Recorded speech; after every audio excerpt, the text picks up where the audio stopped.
while, as we get older and a lot of the audience listening, like they've become brown sheep and black sheep of their family because they've left jobs like being a doctor or a dentist or a lawyer, because they were trying to be obedient, the good girl complex or good boy complex growing up.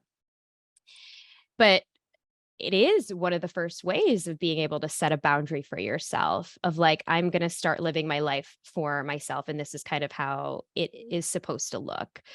Yet I'm sure a lot of the DMs that come in your inbox, because the same kinds come into mine, is, well, I don't want to disappoint my parents. How do you even tell them that you're going to do something completely opposite from what they want for you? So I guess this is segueing into how do you start stating a boundary that you want to create, and then we'll circle back to having a difficult conversation about it. Yeah, I think if we're talking about parents, this can get a little bit more difficult. So I'm going to try to talk about it in a more general sense, and then maybe we can discuss a little bit about setting boundaries with parents, because a lot of what I'm going to say might not apply to Desi parents specifically. Right. We could try. We could try. Yeah, we can try. Those of you listening, you can kind of try to aim for this. So I think the first thing we need to do is just identify when a boundary is crossed. And that is usually identified based on what we feel in that situation and how we're thinking in that situation. So if an interaction happened and it didn't leave you feeling good, maybe it left you feeling angry, acknowledge that and realize, okay, there's something happening here that's not right, and I'd like it to be better. Because otherwise, if you keep going back into that relationship and in that interaction, you're not going to want to be there, and you're almost going to try to avoid it or feel some sort of resentment or anger that you don't know why it's happening, right? So, is the situation making you feel angry? Is your heart rate increasing? So that's sort of part of emotion regulation as well, right? Really identifying the physical symptoms that you feel if you don't recognize, or if you're not into a habit of understanding your feelings, you can sort of rely on your physical symptoms in the body. So shallow breath, rapid heart racing, your body might be shaking, your mind might be racing. So you want to be impulsive in some way. Try to recognize that and then take a step back. And one advice, whenever I talk about this, people are like, well, when a boundary is crossed, I want to talk about it right away. Don't do that. You want to be able to regulate yourself before you approach that person to have that difficult conversation. You want to be completely calm, completely collected, very kind with your tone. That is what matters when you're setting a boundary, because you want to respect the other person when you're doing that. You don't want to make them feel like they're not good enough, they're not doing their best, because they probably are. They're just not realizing what's happening that's wrong. Yeah, so I think that's really the first step. And the second is communicating that boundary, which just comes down to being very polite, being gentle, but very direct.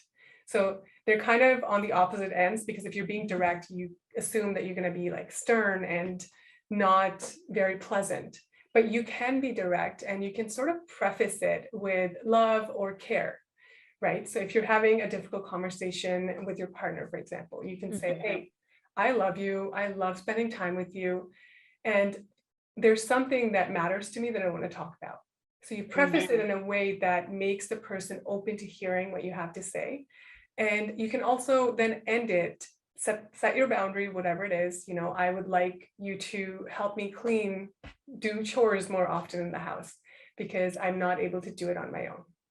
That's a boundary. Beautiful way to state it. Like, your boundary is like stating the needs that you would like to get from perhaps somebody else.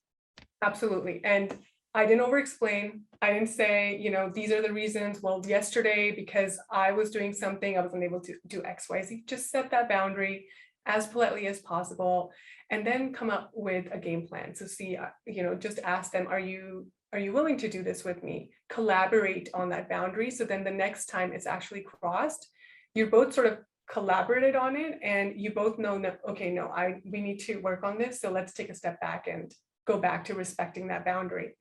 If you do it very sternly and you're like, this is my boundary and you better respect it, that's going to leave the other person feeling very angry or just not good, and it's going to be you against them, and you want to be Mm. on the same team. Right. It almost sounds like they might have some resentment there too, right? Like Absolutely. if a boss is stating a boundary with you and it's like coming at you like a demeaning way, you're kind of not as inclined to respect that boundary, or you probably don't even feel good about it because it's not coming from a place of love and just support and even empathy is what I'm even gathering from you as well. Yeah. Empathy, kindness, and we set boundaries in relationships that matter to us. We don't need to do this with people we don't care about. And sometimes it's obviously work related. So that's sort of another fine line. But in relationships, like boundaries are for people we love and care about. And so we can be better around them and they can be better around us, right? So that's really the key of it. And if we remind ourselves, hey, the end goal is for this relationship to be stronger, then we can set the boundary in a more polite and loving way rather than, feeling guilty that we're going to offend someone, and then that sort of sitting in that feeling and then starting to say our boundary, our guilt and that overwhelm is going to show up as the sternness that we don't want. See you next time at the Brave Table.